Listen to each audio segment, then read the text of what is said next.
Peraí, que eu vou... Ó, chega aí. Essa aí é o peixe. Mas eles estavam feitos já tá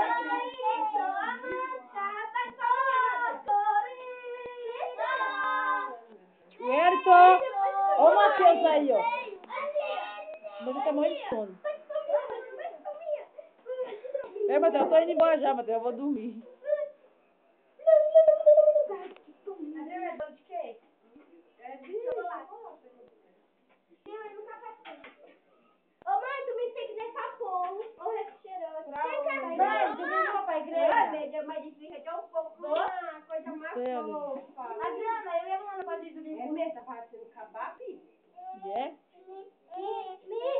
Ô mãe, no dia 9. Ah, é no suco de dia beterraba, 7, Adriana. Suco de beterraba, Vem falar nisso de a novo? senhora vai ter que fazer um bolo de chocolate pra me levar.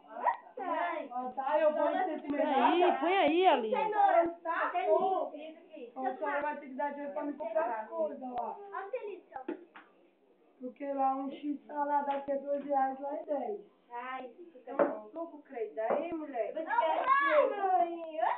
Mãe. Agora meu pai em cima. Toma, O pai vai fazer as tá coisas. filmando aí, que eu tomo suco, toma. O pai vai Ei, fazer a as coisas. mulher mesmo filmar, né? Eu passei pra você ver, vai filmando todo mundo aí que eu vou tomar suco. Rapidinho, pra mim pegar a cerveja.